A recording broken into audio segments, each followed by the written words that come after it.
সবাই বলতে পারেন প্রায়ই জানি যে দোল পূর্ণিমা অর্থাৎ আগামীকাল কিছু কিছু জায়গায় শুক্রবার, আবার কিছু কিছু জায়গায় শনিবার, দুদিনই পালন করা হয়ে থাকে।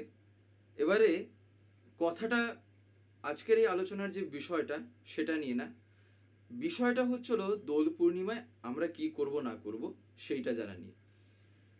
যদিও প্রথমে বলে রাখি, আলোচনাটি এই যে আপনারা শুনছেন, এমনকি আমি যখন আলোচনাটা বসে রেকর্ডিং করছি, এটাও বলতে পারেন এই যে ভিডিওটা ছাড়া হলো তার মাত্র কয়েক মিনিট আগে। তার কারণ বিভিন্ন বলতে পারেন কাজের জন্য, আর আলোচনা বলতে পারেন এটা এই বিষয়বস্তু নিয়ে সেই রকম একটা বলতে পারেন প্রিসাইসলি কিছু করা হয়ে উঠতে পারেনি। তবে যেহেতু এটা আমাদের জানা দরকার, তাই আমি যতটা পারবো সংক্ষিপ্ত আকারে এবং অর্গানাইজড ওয়েতে যতটা পারা যায় আমি ততটুকু বলার একটা চেষ্টা করছি, অন্ততপক্ষে যাতে আমাদের করণীয় যেটা সেটা যেন আমরা করে নিতে পারি। সবচাইতে প্রথম দোল পূর্ণিমার দিন যে জিনিসটা আমাদের মাথায় রাখা দরকার তা হচ্ছিল জীবনটা ঠাকুরকে নিয়ে। আমি জীবনে যাই করছি না কেন আমার অগ্রভাগে আছেন আমার দয়াল, আমার প্রভু। এটাই তো আসল কথা।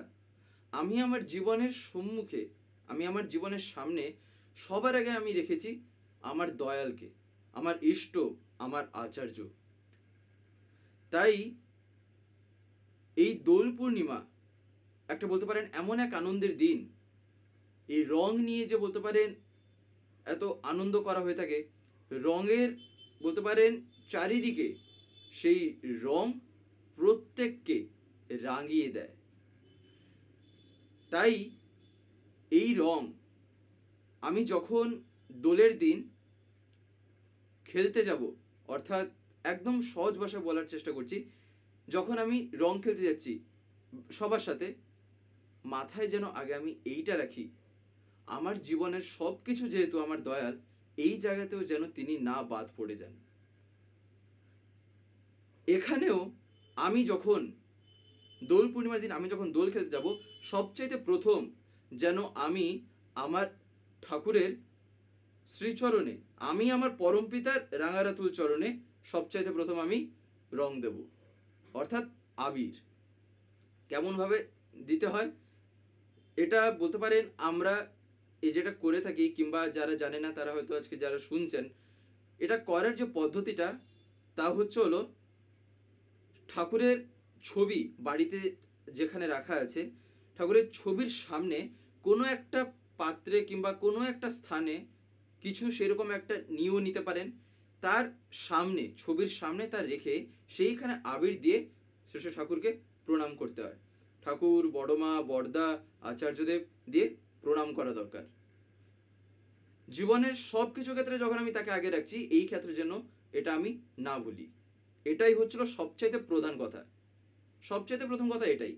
তার কারণ দেখবেন দেওঘরে আমরা বলে থাকি না যে তিনি যা করে দেখিয়ে দিচ্ছেন সেটা যে বাস্তবে আমাদের মাথায় নিয়ে চলা দরকার।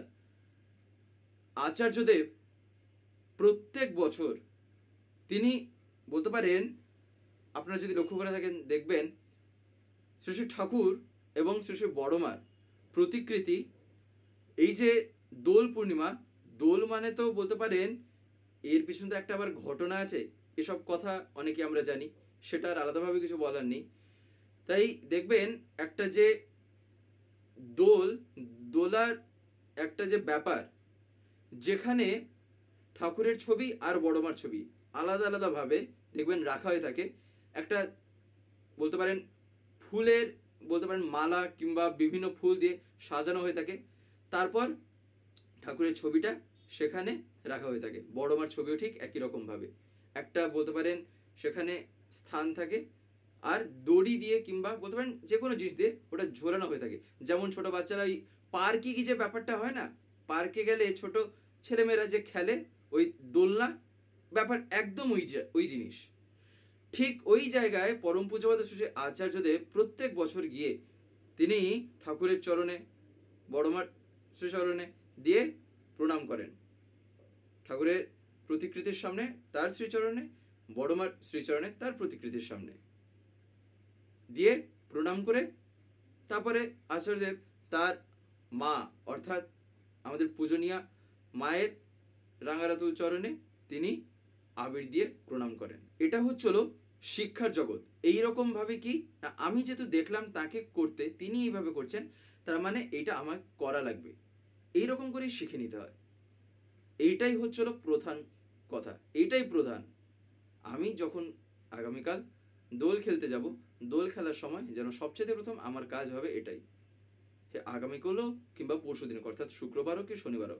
তাই আপনারা এই কথাটা প্রত্যেকের কাছে, এমন কি অনেক গুরু ভাই গুরু মায়েরা, আলোচনা তো একটা জায়গায় সীমাবদ্ধ না, প্রত্যেকের কাছেই আলোচনা যায়, প্রত্যেকেই আছেন, বেশিরভাগই যারা আর কি শোনেন তারা অনেকেই জানতে চেয়েছেন।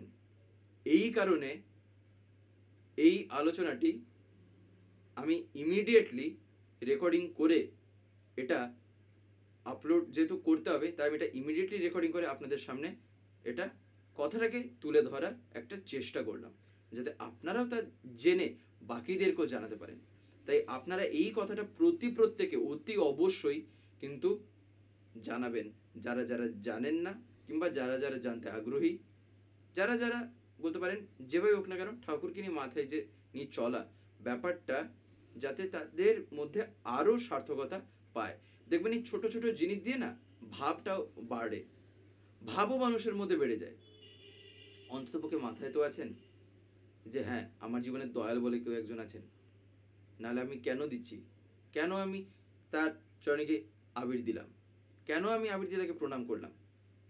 ঠিক এই রকম করেই তাই মাথায় রাখা দরকার। তাই আপনারা প্রত্যেকে এই কথা কিন্তু জানিয়ে দেবেন, দয়া করে বলতে পারেন এই কথা, এই জিনিস তিনি আমাদের সামনে করে দেখিয়ে দিচ্ছেন। তাই এই জিনিসটার বলতে পারেন যাতে আমরা নিজেরা নিজেদের জীবনে যাতে প্রয়োগ করতে পারি, এটাই হচ্ছিল আসল কথা। তাই আপনারা যেমনভাবে জানাবেন, যাদের যাদের সাথে হয়তো সম্মুখে সামনাসামনি দেখা না হচ্ছে, দরকার পড়লে ডিজিটাল জগৎ এখন তো বর্তমান বেশিরভাগ জায়গায়, তাই আপনারা এই আলোচনাও চাইলে শেয়ার করে দিতে পারেন, যেখানে সেখানে আপনাদের যেমনভাবে ইচ্ছা, যাদের যাদের আপনারা পাঠাচ্ছেন পাঠিয়ে দেবেন, যাতে তারা জানতে পারে। জানাটা আসল কথা, সে ডিজিটালি হোক আর বলতে পারেন ফিজিক্যালি হোক, তাই না?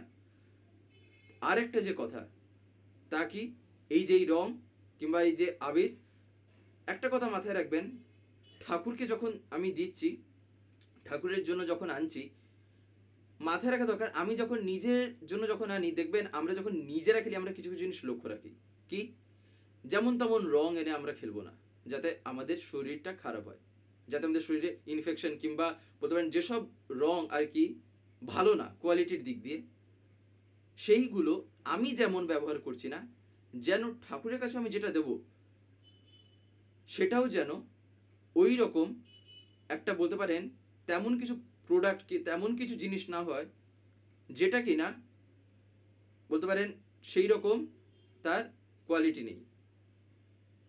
আমি যেমন আমার জন্য ভাবছি, যেন এই কথা আমার ঠাকুরের ক্ষেত্রেও যেন আমি ভাবি, ওই ঠাকুরের সামনে ঠাকুরের ফটোর সামনে দিচ্ছি এই ভাব নিয়ে কি হবে না সেই তো ফেলে দেব, এই নিয়ে ওই কম দামের কিংবা বলতে পারেন যেসব জিনিসের কোয়ালিটিটা ভালো না, অনেক ক্ষেত্রে দাম কম হলেই যে জিনিস ভালো হয় না এমনটা না, আসল কথা যেটা তা হচ্ছিল যেন কোয়ালিটিটা ভালো হয়, সেই রকম রং এনে দেবেন। দরকার পড়লে প্যাকেটে যে রং বিক্রি হয় লুজ হয়তো পছন্দ হচ্ছে না, হয়তো দেখলাম তেমন কোয়ালিটিটা ভালো না, দরকার পড়লে আমি ব্র্যান্ডেড কিনে এনে কিংবা প্যাকেটের রং কিনে যেমন রঙই হোক না কেন, কোয়ালিটি যাতে আমার ভালো হয় আমি সেই রং এনে যেন আমি আমার ঠাকুরকে দিই, এইটা ছিল আরেকটা কথা। তাই এই দুটো কথা আমাদের কিন্তু মাথায় রাখা দরকার।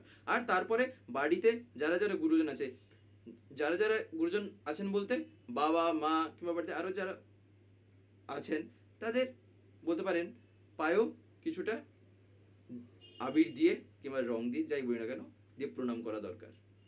এইরকম করে নিজেদেরও করতে হয়, আর এই করার ভিতর দিয়ে না যারা বাড়িতে বাচ্চারা থাকে তারাও শিখবে। ওই জবরদস্তি কানটা মুলে দিয়ে বকাঝকা করে এটা করছিস না, ওটা করছিস না বলে কিচ্ছু লাভ হবে না। আমি যা করছি সে তাই করবে। তাই এই রকম ভাবে যেন আমরা দোল পূর্ণিমার দিনও ঠাকুরকে নিয়ে কিভাবে মত দেখা যায়, তাকে নিয়েও কিভাবে আমি দোল পূর্ণিমায় আমি আনন্দ করব, এইটা ছিল তার পথ। এটাই হলো সহজ পথ, তাই না? এইরকম করে আর তারপরে তো আমরা যেমন খেলেই থাকি, ওটা তো আর আলাদাভাবে কিছু বিশেষ বলার নেই। তাই যেগুলো জানার ছিল সেগুলো আমি অতি সংক্ষিপ্ত আকারে যতটা পারা যায় আমি একটা বলার চেষ্টা করলাম। তো যাই হোক, আজকের এই ভিডিওটা এবার আমি এখানেই শেষ করব। শেষ করার আগে আপনাদের কাছে একটি কথাই বলবো, যদি আজকের এই ভিডিওটি আপনাদের ভালো লেগে থাকে তাহলে একটি লাইক করে দেবেন, সবার ভিতরে শেয়ার করে দেবেন, কেমন লাগলো নিচে একটি কমেন্টে লিখে জানাবেন। আর যদি চ্যানেলটিকে কোনো সাবস্ক্রাইব করে না থাকেন তাহলে অতি অবশ্যই চ্যানেলটিকে সাবস্ক্রাইব করে পাশের বেল আইকন প্রেস করে অল করে রাখতে একেবারেই ভুলবেন না, আরও এরকম বিভিন্ন নতুন এবং ইন্টারেস্টিং ভিডিও সবার আগে পাওয়ার জন্য। জয় গুরু, বন্দে পুরুষোত্তম।